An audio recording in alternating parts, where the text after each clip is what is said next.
Oi! Ever since its release back in September of 2025, people have been debating what the plot of Hollow Knight Silksong even was. Why were all those bugs obsessed with their pilgrimage to the Citadel?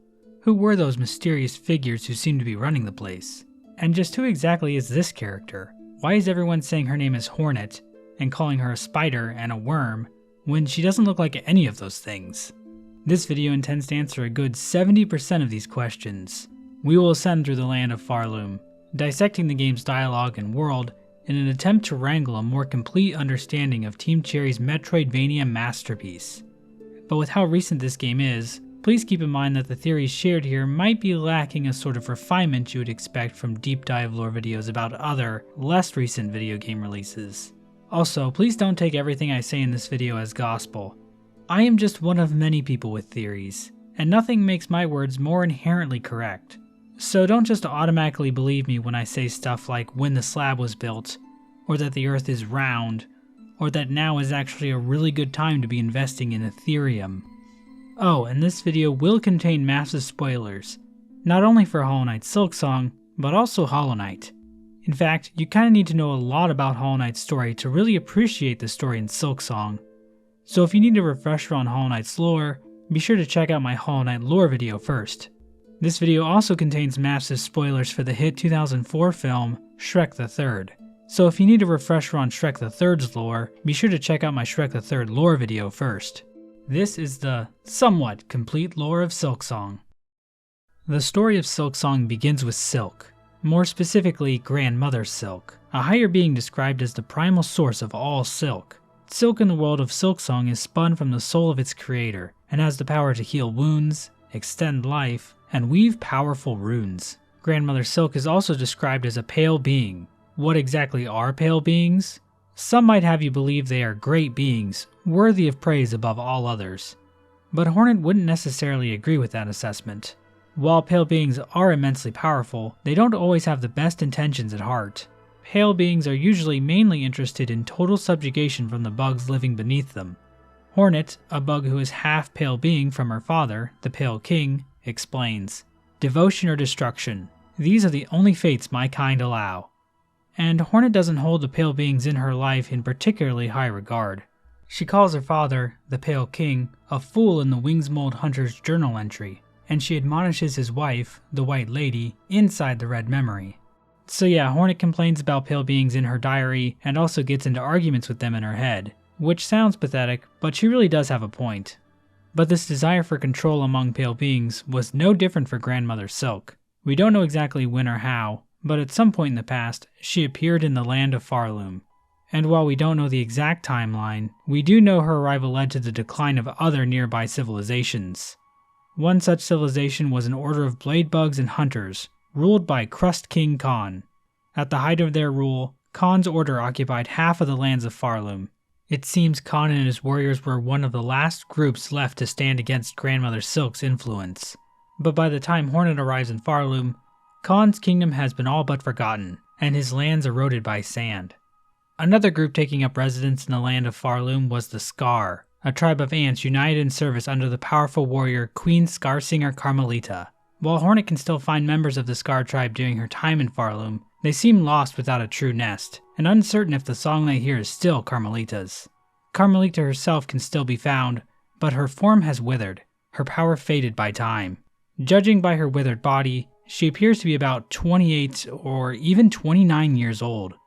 Another force in Farloom is Nihilith, a plant-like being responsible for sowing the first seed, which would eventually grow into the region of Farloom known as Shellwood. While Nihilith is gone by the time Hornet arrives in Farloom, Shellwood is still filled with life, not fully snuffed out by Grandmother Silk's influence. On the eastern border of Farloom was the land of Verdania, home to twin princes. In a bid to avoid destruction by Grandmother Silk's kingdom, one of the princes gave his life as tribute. But these actions proved futile, as Verdania fell to ruin anyway, leaving the land as nothing but barren caverns by the time Hornet finds them. In addition to these different groups within Farloom, there was also a town far above on the surface. When Hornet visits this town in-game, however, it is completely abandoned. Playing her needle in near one of the few remaining corpses reveals the following dialogue. Friends seduced. Sweet promises whispered. The weaving ones beckon. It seems the residents of this town were drawn down into Farloom by the actions of the weavers, Grandmother Silk's spider children. Much like their mother, these spiders could produce powerful silk from within their shells, and they even devised various tools and charms as well. Hornet herself is the child of one of these weavers, Hera the Beast. As for why Hera looks so different from the rest of the weavers, the game never really explains. She's just a weaver that doesn't look like a weaver, similar to how there are humans who just don't look like humans. Either way, all of this means that Farloom was actually Hornet's ancestral home, tying her to the land much more deeply than she initially realizes. But what exactly were the weavers doing in Farloom in this time long before the birth of Hornet? And what were these sweet promises they whispered to the bugs of the land? The answer to that question would be the Citadel of Song, an eternal city that has long been drawing in pilgrims from the lands below, compelling them to follow the holy path through the lands of Farloom in hopes of basking and singing in its shining light. Pilby, the little pilgrim, explains, "Our holy land calls on us. To journey up is our greatest task. Who are we to refuse? Guided by faith, we climb through flaming fields, across rolling moors, and up great gilded steps, all to reach that eternal, shining citadel." Even when Hornet arrives in Farloom, the call of the citadel still pulls in pilgrims. As the chapel maid explains, even now, in Farloom's long decline, the simple bugs, they're witless before it. Too grand, too majestic, too powerful. One possible example of how the weavers pulled in pilgrims was through the creation of these bells, located in bell shrines all throughout Farloom. When Hornet rings one in Songclave, the caretaker admonishes her, saying, "That bell is rung out far and wide. The wretched and the lost will have heard its call. They'll be making their way here now." This exact same bell design can be found near a workbench in Weavenest Atla, indicating that these bells were designed by the weavers, possibly as a tool to help draw pilgrims to the holy path to the citadel. Bugs arriving at the Citadel of Song were tasked to join the holy song. Deep within the Whispering Vaults, Hornet can find Pious Isamor, a giant statue of a pilgrim. While some of Isamor's dialogue is fractured, it seems to be telling pilgrims arriving at the Citadel that their true service can now commence, that service being to raise their voices in song. Pilgrims arriving at the Citadel could become members of the choir.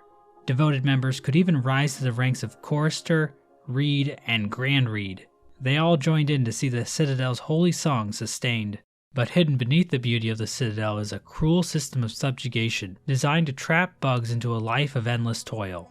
As Hornet explains, "These poor bugs, all are victim of the Citadel and its insidious attraction. This place draws them up into its maw, only to consume them utterly." A good example of this can be found in the Underworks. Bugs are forced to work down there in inhumane conditions, being forced to spend what little rosaries they have every single time they want to rest at a bench. There's a rosary-operated confessional for bugs to use, but the message it gives is automated and tells the bugs that their sin must be cleansed by working harder.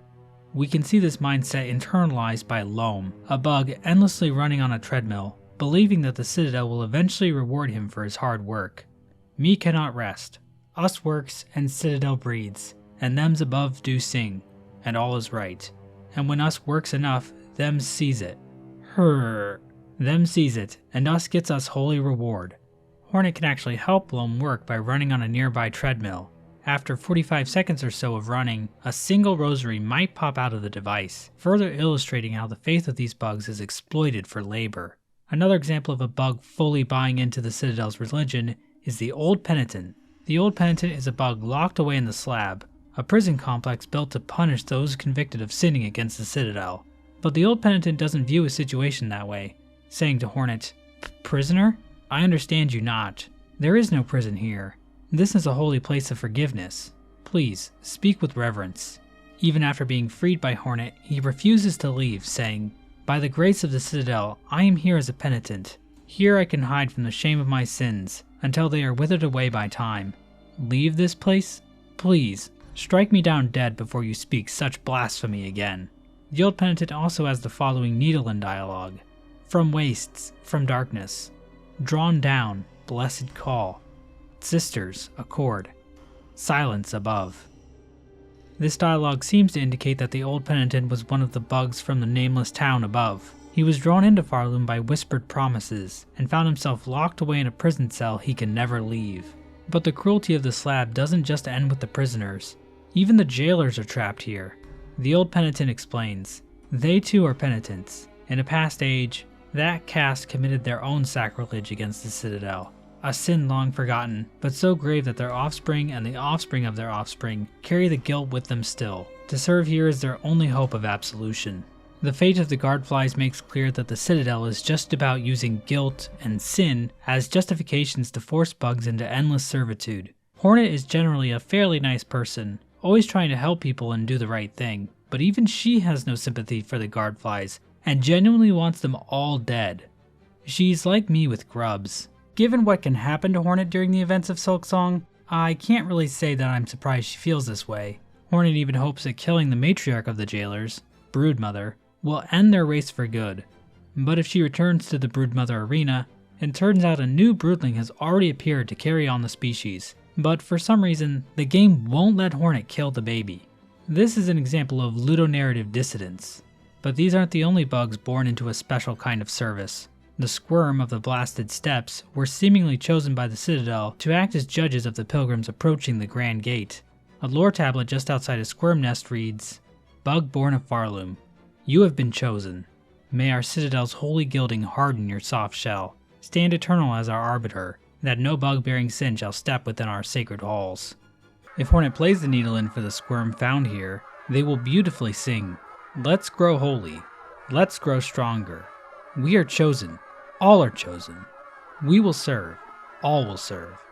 It seems from birth these creatures are brainwashed by the Citadel into believing that they are doing holy work by using a mallet to brutally bash in the heads of any pilgrim they happen to think is guilty of sin. Similarly, the Vaultborn, found in the Whispering Vaults, are literally raised in dark vaults and then forced to become scroll readers for the Vault Keepers. Unlike the Broodling, Hornet can kill the baby Squirm and Vaultborn, so hopefully Team Cherry will patch the game so you can actually kill this thing. But the Citadel's system of cruelty didn't just stop with the borders of the Citadel itself. The bugs underneath also fell victim to its whims. One such area affected by the Citadel is Greymoor. According to Krull and Benjin, the two best characters in the game, Greymoor used to grow all sorts of food, but at some point the Citadel ordered these bugs to instead dedicate themselves to catching the silk dregs that drifted down from the Citadel and re-spool them. As a result, the bugs of Greymoor had to resort to a less involved form of farming, breeding muckroaches for their disgusting roach guts. The smog and exhaust of the Citadel was rerouted using the exhaust organ, and dumped into current-day biowater, polluting the region and incurring the hatred of the Stillkin, a faction of swamp dwellers skilled in trap setting. Now I know a lot of you watching this are huge fans of biowater, and of course I am too, but in the lore, the creation of biowater should be seen as a bad thing. The Citadel even turned on their own warriors. There once was an order of pin-wielding maidens known as the Pinstresses. As the last remaining member of the caste, hidden away at the edge of the Blasted Steppes, explains, "Our Grand Citadel learnt well from the training of Pinstresses past. Then it went and turned those teachings upon us. Despite our superior skills, our numbers have always been few, and their strength overwhelmed. Of my once revered order, only 2 of us remain, wormed away in Farloom's forgotten corners, and my Pin sibling, she's lost herself to more peaceable pursuits. The only other living member, Seamstress, has given up her violent past, instead turning to stitching and sewing, but the decommissioned automaton near her home indicates that she was indeed a powerful warrior at some point. A third Pinstress can be found in the Putrefied Ducks, but she's long dead by the time Hornet finds her. It's not clear why the Citadel targeted these women. Perhaps their strength was viewed as a threat to the Citadel's order. I mean, who wouldn't be afraid of this absolute beast? Bugs from the Forge home were requested to relocate to the Deep Docks, under the promise of holy esteem from the Citadel. And bugs of the Deep Docks that were not fulfilling their duties were punished by 4 brothers Cygnus and Gron, although the extent of all this is unknown. The Citadel demanded everything they possibly could of these bugs, even trying to deny them death itself. A bulletin board located in a Ventrica station reads, "Due to unacceptably high injury and unsanctioned deaths, Ventrica travel shall henceforth be denied to all. For Farloom Eternal, a bug who serves must never die." The Citadel doesn't want its bugs to die, not out of any concern for the bugs themselves, but because dead bugs can't serve the Citadel. All of the Citadel's cruelty was in service to continuing its song eternally. But what exactly is this song the Citadel is making pilgrims sing, and what does any of this have to do with Grandmother Silk? None of these pilgrims even mention her. To answer these questions, we have to talk about the Citadel's true purpose, that of a cage. Maskmaker explains this for us in no uncertain terms. At one point, Hornet can say to him, "You speak of the Citadel. Its former function has failed, but I can still sense its purpose, some. It is church and cage both." To which Maskmaker replies, "Aye, devised by your ancestors, that monstrosity, and their wicked, clever minds. A system, or a web they'd likely call it, a way to keep their mother sealed in slumber, and themselves free to lavish in their false rule." With this dialogue interaction, we know that the Citadel itself was actually a system devised by Hornet's ancestors, the Weavers, as a way to keep Grandmother Silk trapped in slumber. This is alluded to in the poem displayed at the beginning of the game, Farloom's Folly. The poem reads, "They see your beauty, so frail and fine. They see your peace, woven of faith and toil. They forget your heart, bound in slumber and servitude. When you wake they shall see your truth, a beast's nature bare to all." This poem is specifically about the relationship between the inhabitants of Farloom and Grandmother Silk. The first line describes how the bugs of Farloom perceive Grandmother Silk's beauty. This might be referring to her silk, or the fact that Grandmother Silk fuels the existence of the Citadel. The second line emphasizes that Grandmother Silk is only at peace due to the faith and toil displayed by the bugs of the Citadel. The third line states that Grandmother Silk is bound in slumber and servitude. We can see this clearly when visiting the cradle at the top of the Citadel. Grandmother Silk can be found here, sleeping inside a giant cocoon of silk. Underneath this cocoon, we can see that several strands of silk have been pulled out in parallel. The bugs of the Citadel have constructed a giant loom to extract the precious silk from their sleeping monarch. They have even made this image of the cocoon inside a crook the symbol of their entire kingdom. But the last two lines of Farloom's Folly tell us that Grandmother Silk's subjugation won't last forever, and once she awakens, the bugs of Farloom will have to face her true, beastly form. I wonder if this will be important later. It seems this slumber was achieved through the song sung by the pilgrims of the Citadel. Inside the Whispering Vaults, Hornet can find the corpse of the Vault's pontiff, accompanied by a sacred psalm cylinder, a device containing the melody of the Vault Keepers. Vault Keeper Cardenius explains, "Only our pontiff lived long and low within our vault. They held the melody, jealously, covetously, a learning for the highest Vault Keeper, and them alone. A truth they were told to have found, there in the dark, something within the melody or the words, something to set them silent." We're never explicitly told what that melody contains, but playing the needle in near the pontiff's corpse reveals the following messages. "Damned bugs. We prayed a cage. We sang your chains. Divine silk." This indicates that the songs and prayers of the Citadel were actually designed to imprison Grandmother Silk, and this truth was hidden from the bugs of the Citadel. This appears to be corroborated by the Weaver lore tablet located near the Weaver corpse spire in Moss Home, which reads, "Sister, spider, husk bound to moss, watch over these bugs born low, raised up by fervor fostered, born and caught within our web unknowing." The pilgrims weren't even aware of Grandmother Silk's existence. Instead, it was the Weavers that were seen as holy. Weaver effigies found throughout the land show that the pilgrims prayed to the Weavers, viewing them as graceful, blessed, and even divine. Even by the time Hornet arrives in Farloom, massive burial spires dedicated to the Weaver corpses can still be found, with plaques built by the pilgrims stating that they offer song to the Weavers eternal. Even some of the inhabitants of the Citadel hold deference to Hornet, referring to her as a first child. But why exactly did the Weavers turn on Grandmother Silk in the first place? Was she just a really callous and cruel monarch, similar to Lord Farquaad in the 2001 hit film Shrek 1? Our best glimpse into what life looked like for the Weavers while living under Grandmother Silk is from the memory of Widow, the only Weaver still alive in Farloom by the start of the game. After defeating her, we see a memory of the Weavers playing harps as Grandmother Silk watches over them. The following dialogue then appears on screen. "For her light, eternal, our song sustains." We know that Grandmother Silk does want song, as the Silk Heart memory in Whiteward says the following lines. "Their voices, their song, to devote, eternal. They are ours, bound forever." So before the Citadel, the Weavers had to sustain song for the monarch eternally.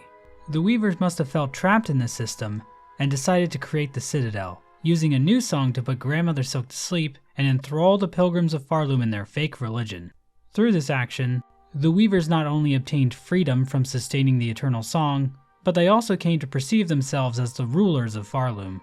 The harps the weavers first played the Eternal Song on for Grandmother Silk can still be found in the cradle, fallen completely into disuse. A thread memory of Widow can be found here, likely because she is the only weaver still loyal to Grandmother Silk, but we'll talk about her more later. Aside from Widow, another weaver Hornet sort of meets is a being known as First Sinner. This weaver's lore is also very difficult to make sense of, but seems relevant to our current discussion. First Sinner can be found locked away in a cage sealed with runes. Inside the cage, a weaver corpse can be found. She offers to bind her strength to Hornets, but unlike the other corpses, this action actually awakens First Sinner, who tries to murder Hornet. However, this fight appears to take place in some kind of memory, as opposed to in real life, since dying in this fight doesn't spawn a cocoon. So it seems First Sinner is just a memory here, not actually alive. If First Sinner is defeated, Hornet witnesses a memory from her revealing the true nature of the weavers. It seems Grandmother Silk actually evolved the weavers from farlids, common bugs found in Farloom. First Sinner reflects on this revelation saying, "She called us daughters. She called us divine.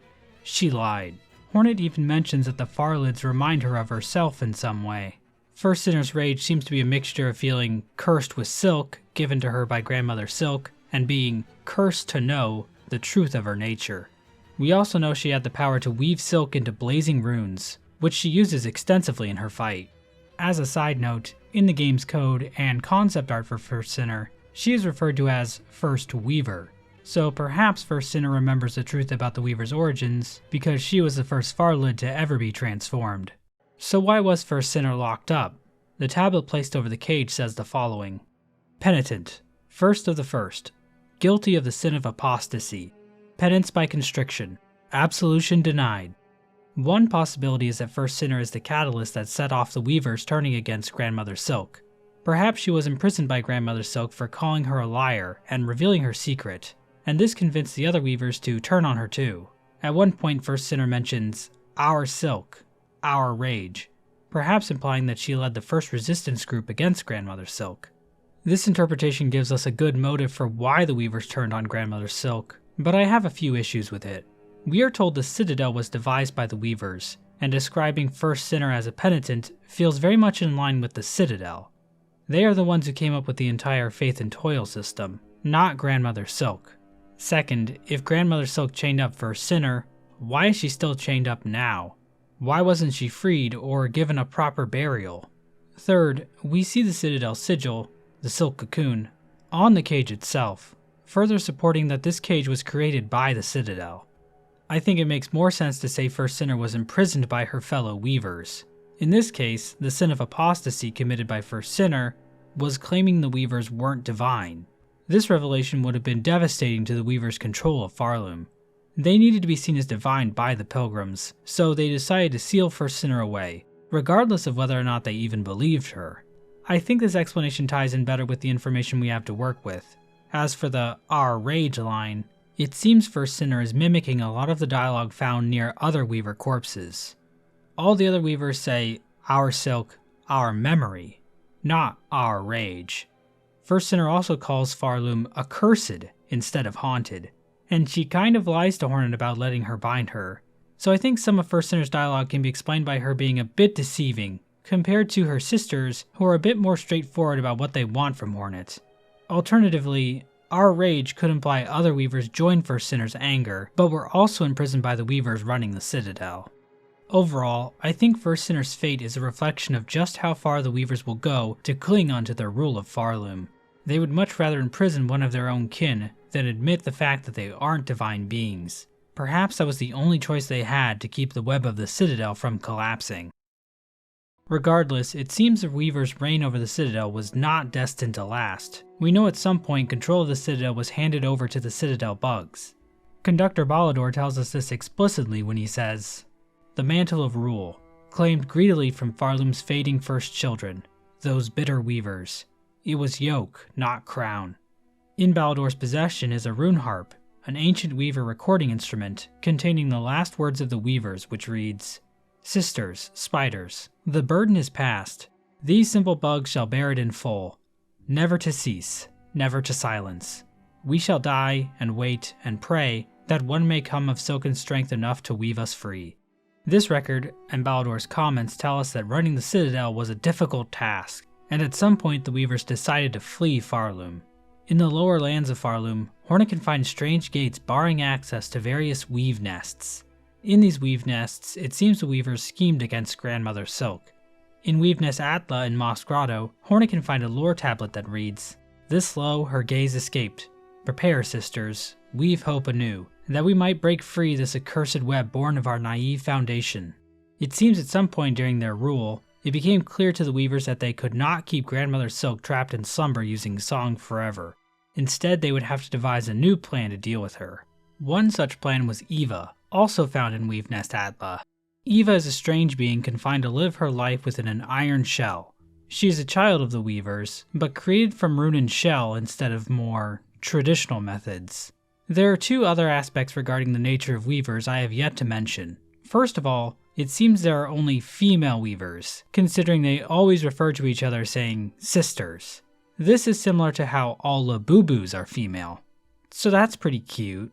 Second, Weavers are born with a curse that makes the act of conceiving a child excruciatingly painful, rendering it a near impossible task. I was unable to find any information on if conceiving a child is excruciatingly painful for Labubus, unfortunately. As someone who also finds the act of getting pregnant extremely difficult himself, I relate a lot to the Weavers here. I suspect this aspect of their nature is due to Grandmother Silk, and the idea that she made them like this supports the idea that she only ever wanted the Weavers so they could serve her. You might wonder why the Weavers created such a cruel system with a Citadel, but it seems they didn't have the best role model. But not all Weavers were doomed to be barren. Hornet explains to Eva that her mother was able to overcome the curse's limits, which sounds impressive until you remember there are dozens of little Weavers running all over Deep Nest and Hollow Knight. Hopefully Team Cherry will explain exactly what's going on with these things, because as of right now, it makes me uncomfy. The Weavers weren't too happy with their creation though. A rune harp found in Weave Nest Atla reads, "Hide her deep, the despised child, our shame shown in shell of iron. She is a wish cast vain, divinity mimicked in form too frail." It seems Eva was an attempt by the Weavers to create a divine being capable of usurping Grandmother Silk, but she failed to be the powerful being they had hoped for. This is similar to the events depicted in the hit film Shrek 2, where Shrek and company created the giant gingerbread man, Mongo, who also tragically suffered from his form being too frail for the task assigned to him. Another attempt by the Weavers to stop the awakening of Grandmother Silk was through the creation of the Snare Setter. One can be found in Weave Nest Atla, and needle and dialogue observable there shows the Weavers hoped it could be used to keep them free. Eva explains the purpose of the Snare Setter more plainly. Small things, but tests for larger forms. I still remember their thoughts as they worked, their desperation and their hunger. Another hopeless attempt to wrest their freedom. All ended in failure, of course. In Weave Nest Merglin in Bilewater, a lore tablet mentions that the Weaver's silk will wane at some point, perhaps indicating that the Weavers knew their power was fading. The strangest place a Weave Nest can be found is deep below Farloom in the Abyss. The Abyss in Farloom is very similar to the one found in Hollow Nest. It features the same void tendrils, a lake of void, and massive spires. There's even hints of the ancient civilization here too. At one point, Hornet refers to the void as being below all things, perhaps indicating that no matter where you are in the world of Hollow Knight, if you go down far enough, you'll find the Abyss. In Weave Nest Absalom, there is evidence of the Weavers researching the void. A rune depicting the void tendrils can be found, and it seems the Weavers were able to collect void within glass jars. But it doesn't seem like the Weavers went much further with any of their void experiments, as nothing here seems to have been used against Grandmother Silk at all. In fact, it doesn't seem like any of these traps or mechanisms worked. The only thing left the Weavers could do was flee. In Weave Nest Syndril in Farfields, hidden in a secret room, Hornet can find a map depicting pathways out of Farloom. The nearby rune harp reads, "Flee, sisters. Flee until your strength exhausts. So far you may escape at last her silken sight. To start anew, to sustain, free of web and service eternal." So to briefly summarize, it seems at some point during their rule, the Weavers realized they couldn't keep Grandmother Silk in slumber indefinitely. Whether that was because they weren't bringing in enough pilgrims, or because of their own waning silk, or because 90% of the bugs in this kingdom can't sing for shit, it was clear something had to be done. The Weavers experimented with creating their own god, but that didn't work. They tried to construct a tool to bind Grandmother Silk tight, but that also failed. So ultimately the Weavers decided to flee Farloom. The only problem was that doing so would end the Citadel's song, hastening Grandmother Silk's awakening. To combat this, the Weavers decided to hand the Citadel over to the bugs themselves, tricking them with a technique we in the crypto space call a rug pull. Despite their flight, the Weavers didn't entirely lose hope. It seems the Weavers prayed for one of silken strength to one day come and free them from their web. A few Weavers even stayed behind so that they could help this savior should they ever make their way to Farloom. The Weavers also left servitors to watch over their weave nests and await their return. By the time Hornet arrives in Farloom, it seems there are three main factions in charge of running the place: the Conductors, the Vault Keepers, and the Architects. The game isn't exactly clear when these different factions took shape within the Citadel. It appears they've been around since before the Weavers left, given that both Vault Keeper Cardinius and the 12th Architect seem well aware of the Weavers. These three factions were also given the threefold melody, which pilgrims needed to reach the cradle. The Conductors seem to have the most responsibility, declaring edicts, sanctioning projects, and even getting directly involved with various experiments within the Citadel. They also seem to be in the know about the Citadel's true purpose as a cage for Grandmother Silk, giving Conductor Romano's incredibly ominous poem, Farloom's Folly, as well as Conductor Ballador's possession of that one extremely incriminating rune harp. This knowledge seemed to weigh heavy on the Conductors. Ballador questions if he would have ever accepted the duty if he had known the cost. And of course, Conductor Romano's poem seems to indicate a sense of disdain for the Citadel. While we never see Conductor Romano in-game, we do see a Conductor's mask all the way on the edge of Farloom. Whether this was Romano's mask or not, it seems one Conductor chose to flee Farloom for good instead of bearing the mantle of rule. I'll be honest, I'm sure being a Conductor isn't the easiest job in the world, but it's gotta be better than being the guy who has to feed maggot gruel to muckroaches all day. It's gotta be an order of magnitude more difficult, I swear. The Vault Keepers were charged with guarding the secrets of the Citadel. The scroll readers spent their entire lives reading and memorizing prayer scrolls. They also kept psalm cylinders of various prayer songs that could be played back using the proper equipment. From Vault Keeper Cardinius' dialogue, it seems the Vault Keepers viewed the acquisition of knowledge as a way to transcend their own minds and bodies. Vault Keeper Cardinius is also interesting in that he really hates the Weavers, calling them cursed and implying that they bring death wherever they go. So it's possible the Vault Keepers were aware of some nefarious deeds done by the Weavers during their rule. But Chakra also calls them vicious, so it's possible the views on Weavers changed all over Farloom after they left. The Architects seem tasked with maintaining the Citadel itself, creating the Cogwork Core, as well as developing new technologies for the Citadel to use. Much of their craft is owed to the tools created by the Weavers themselves. And similar to the Weavers, it seems the Architects were also interested in creating life. The first Architect designed the first Cogwork Heart, which was used in the Sentinels, an order of knights that served the Citadel. According to the 12th Architect, the Sentinels ventured, even beyond these walls, to see all bugs brought forced safe to serve the Citadel. The use of the word forced here kinda makes me think the Sentinels were kidnapping bugs to work in the Citadel, but the Sentinel we meet in-game is pretty nice, so I really don't want to believe that they did something kind of problematic like kidnapping. But it wasn't just the Sentinel robots that the Architects created. The numerous Cogworks enemies that populate the core of the Citadel also owe their construction to the Architects. But the source of their power seems to come from somewhere else. Whenever one of these machines is destroyed, these strange white flies escape from their shells.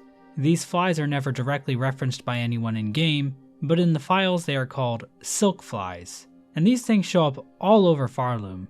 But where exactly do they come from? I believe the answer to that question can be found in the White Ward, a sub-area of the Citadel that provided the setting for horrible experiments. It's here where bugs of the Citadel had silk injected directly into their shells. It seems this was done to extend the life of the bugs. The caretaker explains, "Just think of them greedily shoving the silk into their shells, the madness that overcame them. Eternal life for mortal bugs." The Citadel's reasoning for this can be explained by a lore tablet found within White Ward that says, "Oath of the White Ward. While song must be sung, none may falter. Infirmary, sickness, death, all are banished from our Citadel."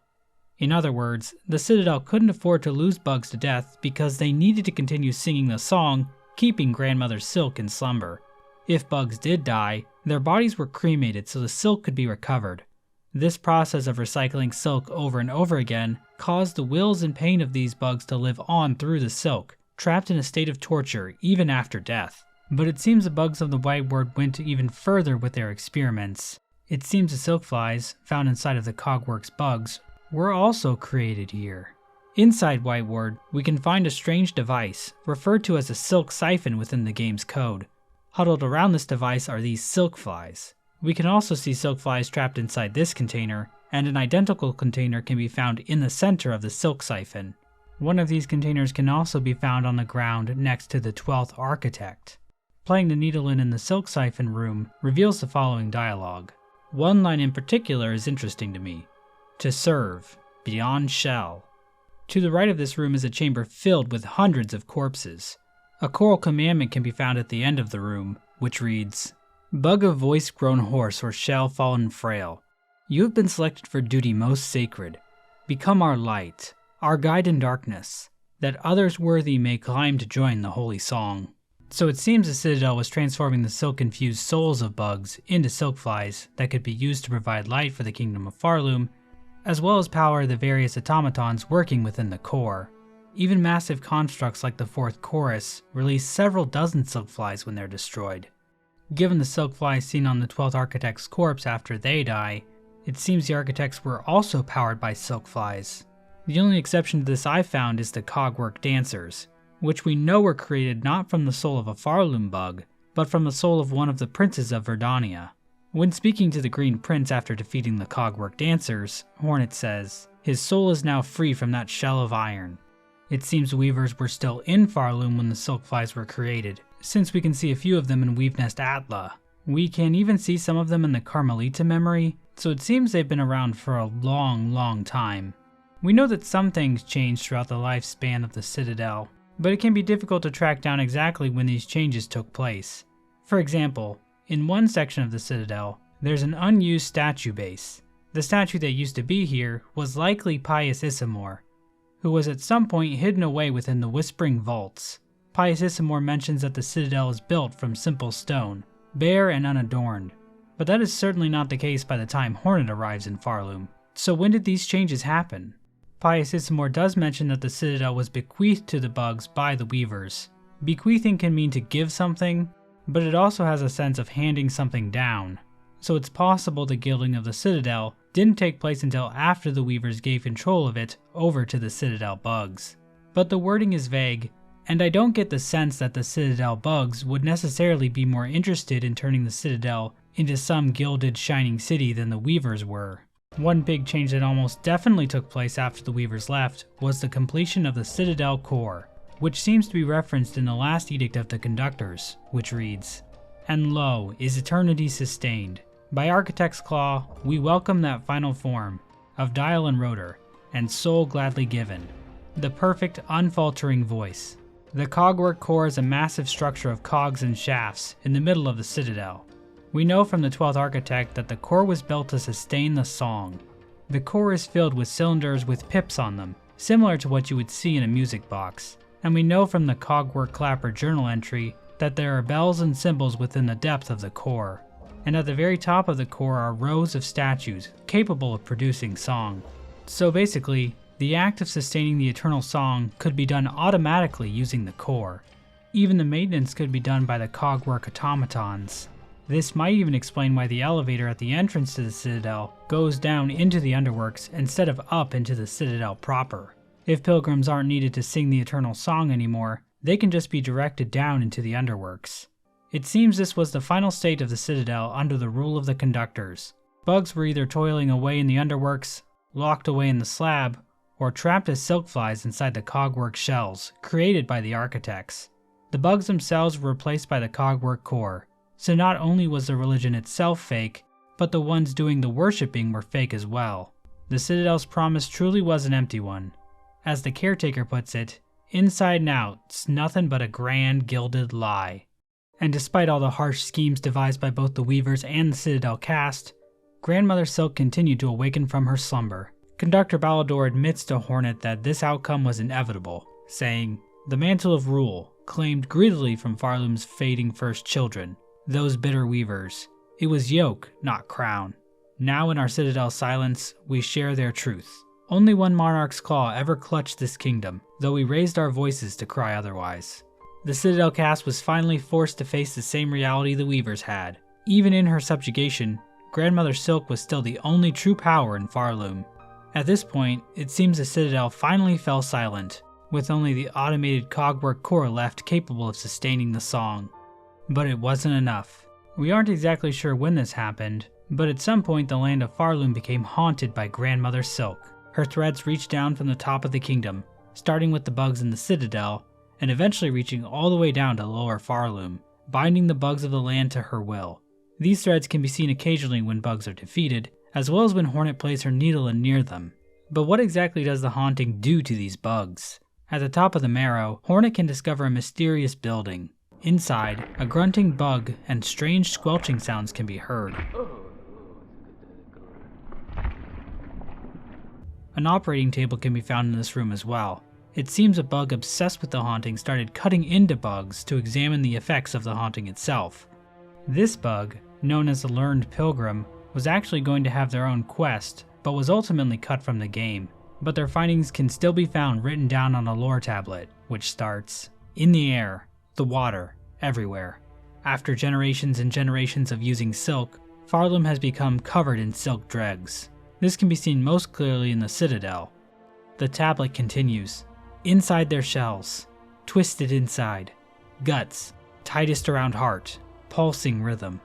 The silk has even made its way into the shells of bugs, wrapping itself around their very hearts.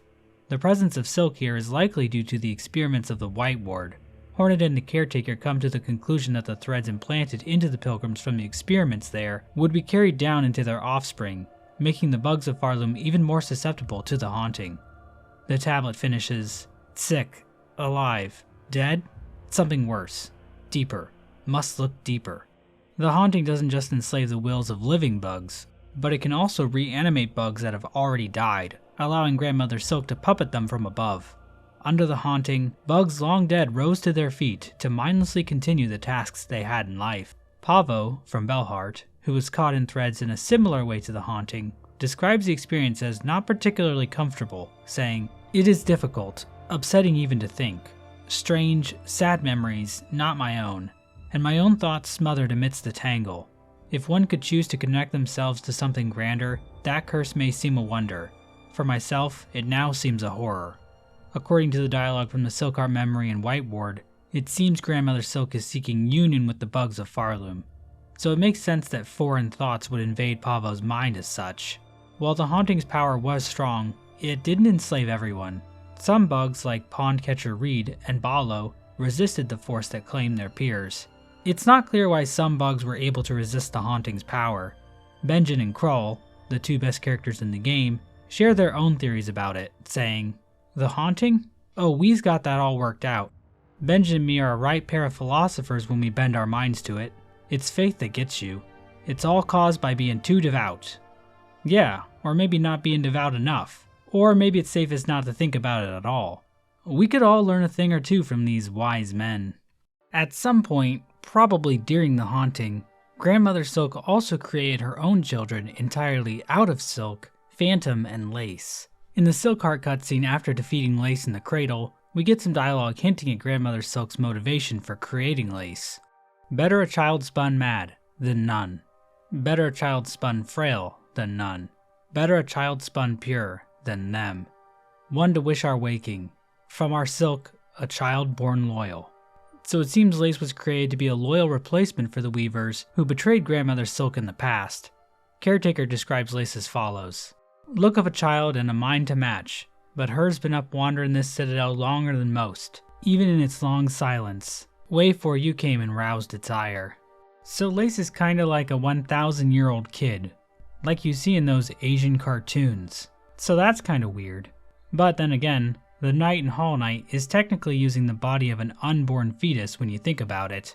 So maybe this is par for the course for Hollow Knight lore. The point is, it seems Grandmother Silk really emphasized the child aspect of Lace when creating her, perhaps thinking that would make her more loyal. But that plan created its own problems, as we'll see. Phantom is the other daughter created by Grandmother Silk, but she appears to be deteriorating by the time Hornet finds her hidden away in the exhaust organ under the Citadel. Her Needle dialogue contains lines like forgotten and discarded, implying that Grandmother Silk wasn't as invested in her as she was Lace. But despite their different stations in Farloom, Lace and Phantom share a similar tragic fate. Inside this area is an empty tank. Playing the needle reveals a thread memory of Lace talking to her sister inside the tank. The dialogue reads, "She spun us to fade. She spun us to break. Why us, sister? Why us?" Lace seems to resent her mother for her form, saying, "This weak, wasting existence. This was not life, just a husk shaped to act as a child." Lace's Hunter's journal entry also claims that it would take a lot of silk to maintain Lace's form. So it seems Grandmother Silk's silk-spun children were fragile creations. Phantom has come to accept this by the events of the game, asking Hornet in her Needle dialogue to free her from her fading fate. Lace, on the other hand, still isn't too happy about the whole being born frail thing. I wonder if this will be important later. At some point during all this, choir bugs were sent out from Farloom to track down and retrieve the Weavers and their kin. The cages used to transport these Weavers can be found in the cradle, giving us insight into where they were captured. A frail bug with 1/8 Weaver ancestry was found in the Sand Sea Waste. Another 1/8 Weaver was mortally wounded and taken in the Black Barrens. And a 1/4 ancestry Weaver was staked to serve and taken under the City of Steel. We can also find a choral commandment possessed by one of the bugs that kidnapped Hornet, which reads, "Full chamber to the kingdom of the White Worm. Claim the Weaver in half part. Last of their line. Send Strung with silk. Resistance anticipated. Quell with rune cage." What's interesting about this line is the phrase, "sensed Strung with silk," which possibly implies that the Weavers could be sensed from Farloom, possibly explaining how the locations of the Weavers were known. It seems most likely that Grandmother Silk ordered these Weavers captured. Her exact motives are never directly stated, but it seems likely to me that Grandmother Silk wants these Weavers for their silken strength. Maybe she intends to bind these Weavers to herself, making her even stronger. While we know several Weavers were brought back to Farloom, only one can be found alive in-game, Widow. Widow is a pretty mysterious character in the lore. According to Hornet, her mask was forcibly removed, and heavy pins were stuck in her spine to keep her from making her own silk. Widow is a fanatic for Grandmother Silk, and a thread memory of her worshipping her in the cradle can be found. Widow is a bit crazed when Hornet finds her, and that seems to be the result of her mask being removed. We know from Hornet's interaction with Maskmaker in this game that masks can in fact alter a creature's personality. But who exactly removed Widow's mask, and why? One theory is that Widow is the 1/4 Weaver who was captured and staked to service. That would make some sense, since Widow has been literally staked in the back, and is now serving Grandmother Silk. However, the stake to service line might be referring to what state this Weaver was in when they were first found by the choir bugs, not the ultimate fate they faced once back in Farloom. Aside from that, some of Widow's dialogue makes me think that something else is going on here. When she meets Hornet, Widow refers to her as spawn of those who dared to flee. This line implies to me that Widow didn't flee Farloom like her sisters, otherwise it would come off a bit hypocritical.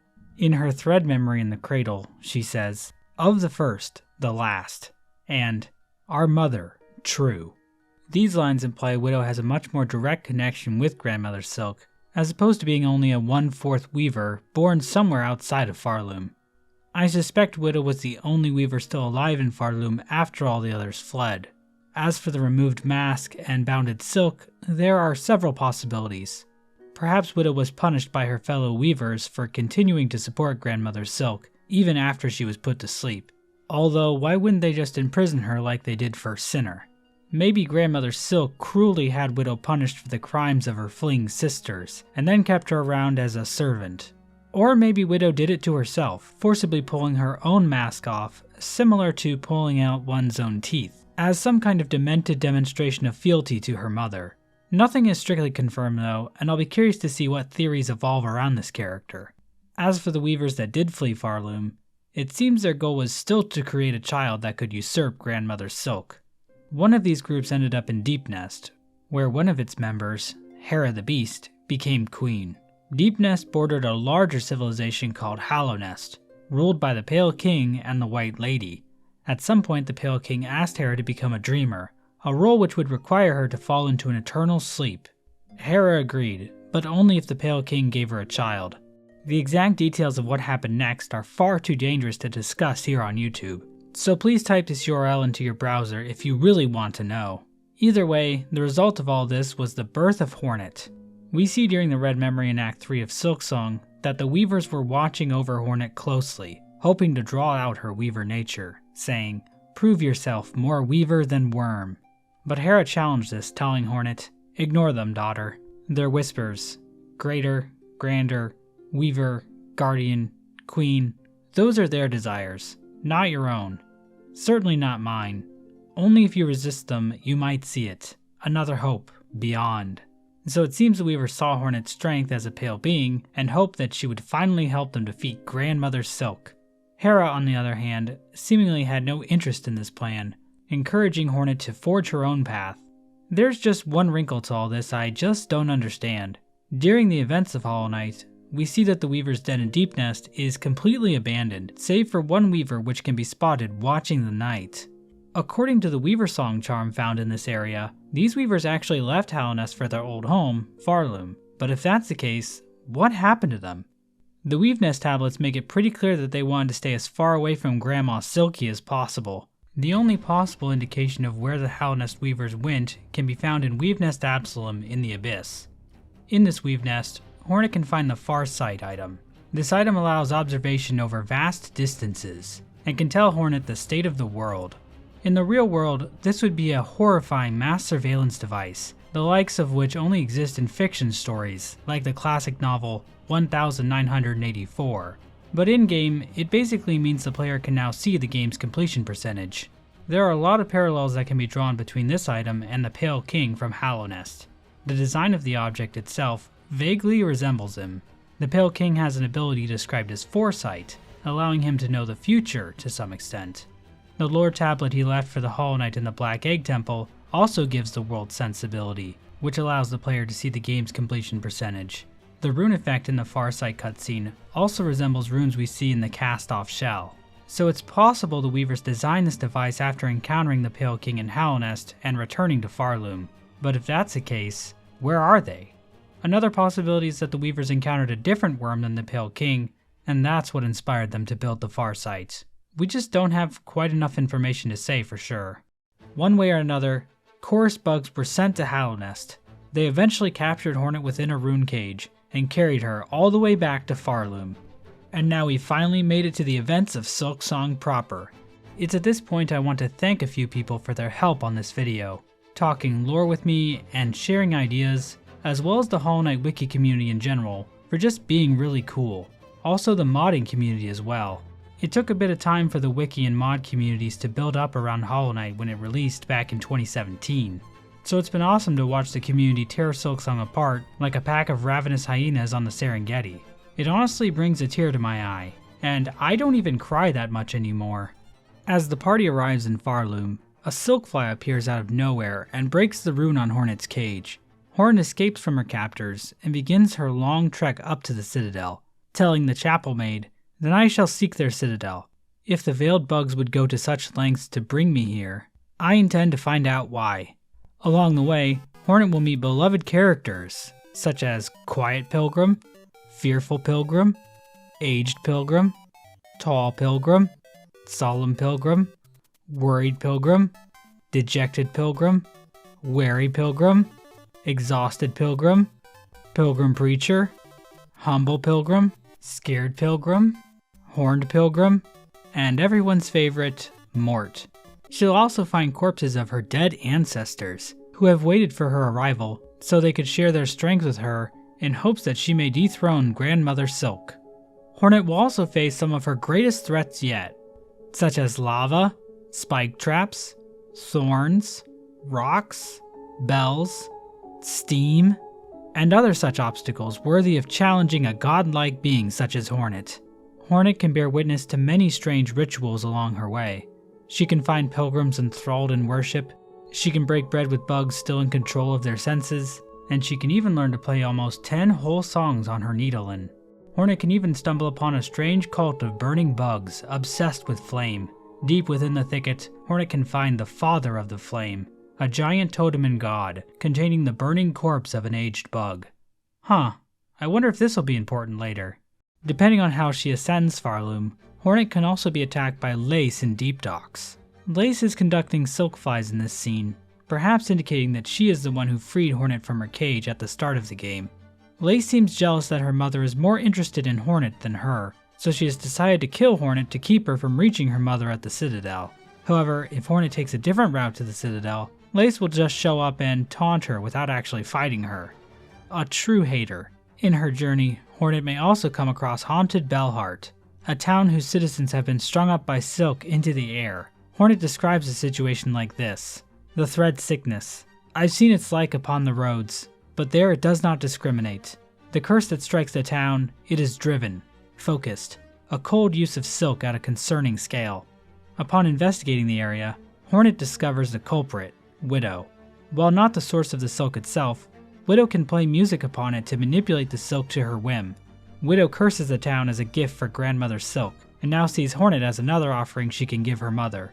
Once Hornet defeats Widow, she binds the ancestral art Needlein. From here, Hornet has two paths to the Citadel. She can either ring the 5 bells located in the bell shrine scattered throughout Farloom and fight the last judge at the peak of the Blasted Steps, or she can venture through Sinner's Road to find the Mist, a strange region of warped space in Farloom full of silk flies and vengeful wraiths. By playing her Needlein for the silk flies, Hornet can find her way to the exhaust organ and defeat Phantom. Upon defeating either Last Judge or Phantom, Hornet will gain access to the Citadel. Hornet arrives at a seemingly empty Citadel, until Lace appears again to taunt her. Hornet tells Lace she knows a higher being is responsible for the haunting overtaking Farloom. Lace mocks Hornet, telling her that she has no chance of defeating Grandmother Silk. Hornet replies by saying, "I've found those who claim themselves a god can rarely match the title, and experience tells me even gods can fall." After this interaction, Grandmother Silk lets out a scream and the Citadel comes to life with the haunted husks of Citadel bugs. Once Hornet reaches the top of the Citadel and defeats the Cogwork dancers, she must complete the threefold melody, recovering the 3 separate songs held by the architects, keepers, and conductors. But before she can get the melodies, Hornet will have to fight one of the most complex and thematically rich characters in Silksong, and perhaps even all of fiction, Trabio. Trabio is a tragic character. His dream was to bring the Citadel back to life through the magic of the Great Stage. He called upon Hornet to be his partner in reigniting the flame that fuels the land of Farloom. The two danced a dance of unparalleled beauty, with every step, every turn, every goddamn exploding ball executed exactly as choreographed. But then tragedy struck, when Hornet straight up murders Trabio for real, live on stage. Trabio made the ultimate sacrifice for Farloom, and now he's dead forever. And yet, he lives on in the hearts and minds of children all over the world. Thank you, Trabio. It seems recovering the parts of the threefold melody was meant to be impossible.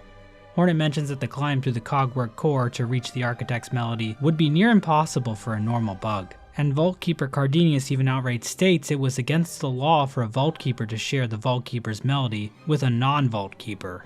These roadblocks to completing the threefold melody might play into the idea that regular bugs were never actually supposed to be able to reach the top of the Citadel to learn the truth about Grandmother Silk's imprisonment. Hornet plays the completed melody to the statues and is finally granted access to a lift that will transport her to the cradle. At the top of the lift, Hornet finds Lace, waiting for her in a field of flowers. After the battle, the two finally discuss Lace's true nature. Lace expresses frustration at her silken form, viewing it as a cruel mimicry of life. Hornet tries to console her, but Lace is having none of it and promptly dies. With Lace out of the way, Hornet finally confronts Grandmother Silk, the pale being responsible for everything that's happened up to this point. And I'll be honest, I didn't expect her to look like this. She's not bug-like at all. She's like some kind of weird woman. This is what a woman looks like, by the way. After defeating her, Hornet binds Grandmother Silk to herself.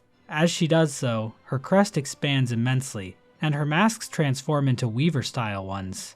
Hornet's binding results in the entire Citadel getting covered in a thick web of silk. We then see Hornet's body curled up inside the cradle as she grows additional pairs of arms. This ending is referred to as Weaver Queen in the game's achievements menu. It seems this was the end goal of the Weavers. Much like Eva before her, Hornet was an attempt by the Weavers to create a being capable of usurping Grandmother Silk. The Weaver Queen ending is not a happy ending for Hornet, as it depicts her following the predestined path the Weavers wanted for her, with her body becoming even more Weaver-like in appearance. But we know that wasn't Hornet's true desire. At some point the caretaker asks this of Hornet, saying, "Ready to make your play, to oust one ruler and claim her place?" To which Hornet replies, "I'll not deny some part of me desires that outcome. Dominance, it seems, is baked deep in my blood, as too, no doubt, for the one up top. And yet, another part resists. A part, over time, I find myself siding with more. That part wishes not to claim a monarch's mantle. Rather would see my freedom regained, and this kingdom's bugs unshackled from their pale chains." So if the Weaver Queen ending is a bad ending for Hornet, are there any good ones? Well, let's look at the Twisted Child ending. To get this ending, Hornet has to bring the Twisted Bud item to Greyroot, a strange creature located in Shellwood. Doing this lets Hornet access the Rite of Rebirth quest, where Greyroot injects Hornet with a parasite that limits her silk and removes her ability to equip tools. To remove the parasite, Hornet must seek help from Yarnaby in Greymoor, a doctor kicked out of Belhart for her questionable medical practices. But Hornet can actually just keep adventuring around Farloom instead of dealing with the parasite immediately. This can lead to some interesting interactions. Eva will bar Hornet from entering her chamber, any wardenfly that catches Hornet in a cage will be killed by the parasite, Tip and Pill will refuse to let Hornet make deliveries, but the biggest change comes from when Hornet defeats Grandmother Silk while still infected. Both pale beings will get tangled in the parasite's roots and be turned into some kind of hardened plant material. Then this happens.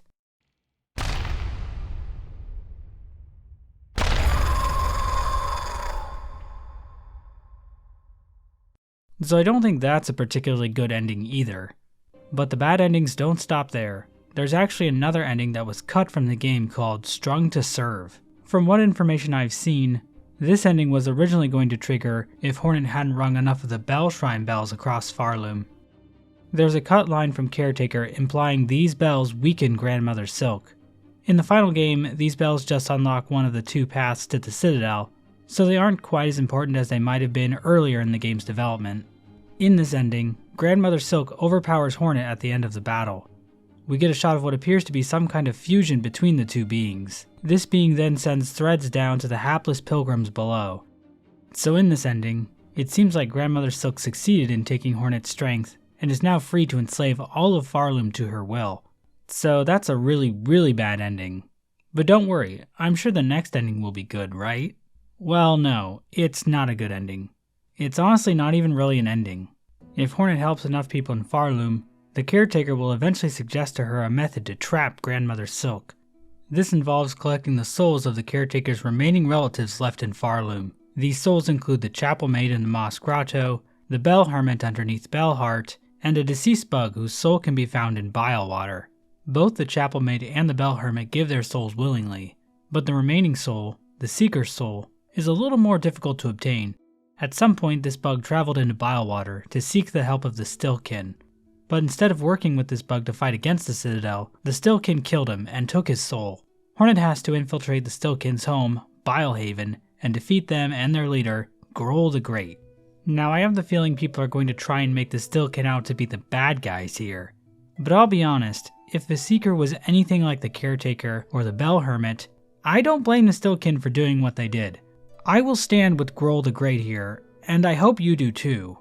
The Caretaker also instructs Hornet to search Weaveness Atla for the Weaver's prototype weapon, the Snare Setter. Hornet gives these three souls and the Snare Setter to the Caretaker, who then sets up the trap inside the cradle. Hornet then challenges Grandmother Silk. After defeating her, instead of binding, Hornet plays her needle in to activate the Caretaker's trap. But something unexpected happens. A large circle of void within the Snare Setter appears beneath Hornet and Grandmother Silk. The art assets for this thing imply that it's actually opening a portal directly to the Abyss. The void starts to pull Grandmother Silk in, who in turn grabs onto Hornet, attempting to drag her down as well. But this scheme is thwarted by Lace, who cuts Hornet free and falls into the void with her mother. The two disappear into a giant black ball of void that then collapses in on itself, creating a shockwave that shakes the entire Citadel. But just as things seem to have finally ended, void-covered silk threads reach up through the ground from below. This concludes the Snared Silk ending. But instead of putting Hornet back to before the fight in the save file, this ending triggers Silksong's third act, called Abyss. Hornet awakens to find that all of Farloom has been altered, with environments wrecked by the appearance of black threads, NPCs killed in the quakes, and enemies possessed by void. Hornet travels back to the ruined chapel where she confronts the caretaker, the chapel maid, and the bell hermit, who we learn at this point are actually snail shamans. It turns out their fascination with the void led them to try and use it in combination with the snare setter to trap Grandmother Silk in the abyss. The only problem is Lace also fell into the trap. This has caused Grandmother Silk to violently resist against the void, continuously creating more silk to keep the abyss from consuming her daughter. And at the same time, void-infused threads connected to her cocoon have shot up into Farloom, threatening to destroy the entire kingdom. Hornet resolves to travel to the abyss to investigate. She heads to the deep docks to seek the help of Ballo in using the old diving bell to drop down into the abyss. Ballo obliges, but the age of the bell causes a malfunction, leaving Hornet stranded deep below Farloom. Hornet looks for Grandmother Silk, but discovers that she has been submerged within the Sea of Void. Lace, never one to waste an opportunity to mock Hornet, somehow astral projects herself into the room and tells Hornet there's nothing she can do to save Farloom. Lace explains that she saved Hornet as an act of rebellion against her mother for creating her so frail, and seems to relish in the idea of dooming her mother and all of Farloom along with her. But Hornet remains determined, claiming that she will acquire the bloom that repels the dark. Hornet returns to the top of the abyss, only to find that the diving bell has disappeared, so she has to climb back out of the abyss herself. It's at this point that the music from the 2019 reveal trailer starts playing for the first and only time during the entire game. Now, I've watched that trailer probably over 300 times in the last 6 years, and it was honestly kind of weird not hearing all the sound effects from the trailer. Hopefully Team Cherry will patch the game to add them back in. I really think that would make this moment even more epic. Hornet returns to the Snail Shamans and explains that she must retrieve an Everbloom from within her own memories. We see what is likely the exact same type of flower in Hollow Knight, going by the name Delicate Flower. Grey Mourner, one of the Pale King's 5 great knights, brought the delicate flower from a faraway land, and requests that the knight take the flower to the grave of her dead lover, the Traitor Lord's daughter. I don't know what it is with Team Cherry and tragic dead gay lovers, but if you are gay or have a gay lover, and Team Cherry wants to put you in their game, maybe stop and think about it first. If the knight tries to give the delicate flower to the White Lady, she declines, explaining that the flower contains a rare power. She also tells Hornet in the Red Memory that the Everbloom is the first light. The knight can give the flower to the Godseeker, but while she recognizes it as rare and pure, she can't detect any godliness from it. However, giving the delicate flower to Godseeker actually unlocks an alternate ending for Hollow Knight. The Godseekers in Hollow Knight are attempting to attune to the Radiants, who they detect as the highest god in all the land. When the knight first arrives in Godhome, a dream realm inside the mind of the Godseeker, she is not impressed, calling it a cringer. But if the knight continues to clear the pantheons, defeating boss after boss, the Godseeker begins to take notice of the knight. Upon defeating the Absolute Radiance at the end of the Pantheon of Hallownest, the knight seems to take on a new form, referred to in-game as Void-Given Focus. After this transformation, the knight begins to leak out from the Godseeker, with void tendrils lashing out from her body. However, if the Godseeker is holding the delicate flower, Godseeker and the void leaking from her disappear, leaving only the flower with a single stained petal. So it does indeed seem like the Everbloom can repel void. Whether or not this event in Hollow Knight is the memory Hornet has of the Everbloom is unclear though. The White Lady calling the Everbloom the First Light implies this flower might be a primordial force in the world of Hollow Knight. It's described as having a pale light, maybe indicating that the power found within all pale beings is connected to it, but for whatever reason only these flowers can repel void. Due to her nature as a weaver, Hornet can access things like the Everbloom from her memories using silk. So I guess it kinda works like Essence in Hollow Knight, but instead it's silk, because what can't silk do in this universe? They can make frickin' laser beams out of silk, for God's sake. However, Hornet needs a spell from the Snail Shamans to actually access the Everbloom. The Snail Shamans tell her they can cast the spell, but it will require a tremendous amount of power. They tell Hornet to seek the Old Hearts, the strength remaining from the former rulers of Farloom. Crust King Khan, Scar Singer Carmelita, and Nihilith. The shamans then teach Hornet a new song on her Needlin, Elegy of the Deep, which will allow her to access the memories of these bugs from when they were in their prime, so basically like traveling to a pocket dimension. This is similar to the film Shrek Forever After. Hornet finds the old hearts scattered all across Farloom. In the wind-blasted sands of Karak, she can find the corpse of Crust King Khan, hidden away in the Coral Tower. He's even got all his soldiers with him, aura farming even in death. Makes you think. In Upper Shellwood, she finds a shrine built begrudgingly by the Citadel in honor of Nihilith. The shrine itself is protected by Shrine Guardian Seth, who stops any bug who would try to approach it, killing them if necessary. It's not clear where Seth came from, or why he's even in service to Nihilith, but it seems like he's under some kind of spell, considering his personality completely changes after Hornet defeats him, revealing himself to be a total gamer. Finally, a Hollow Knight character I can relate to. Well, him and Styx. On the east end of Farfields, Hornet can find the withered frame of Scar Singer Carmelita, who's gotten a little bit bigger since she was young. I've heard this is what protein powder does to you. Playing her newly learned song will allow Hornet to battle Khan, Nihilith, and Carmelita in their prime, and claim their hearts for the Snail Shaman's ritual. Hornet can also, completely unprompted mind you, track down the Green Prince on the border of Verdania and murder him while he mourns the loss of his lover. Hornet will then call him vain in her murder journal. What the fuck, Hornet? This means Hornet can actually acquire 4 old hearts. Whichever one she doesn't give to the Snail Shamans will get put on a shelf in her bell home. What is her problem? Upon bringing the old hearts to the Snail Shamans, the trio cast their spell, sending Hornet into the Red Memory, a dream space flashing back to moments of her past.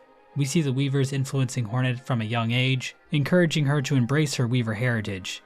We then see Hera telling Hornet to forge her own path in life, and that she is not bound to follow the desires of her Weaver kin.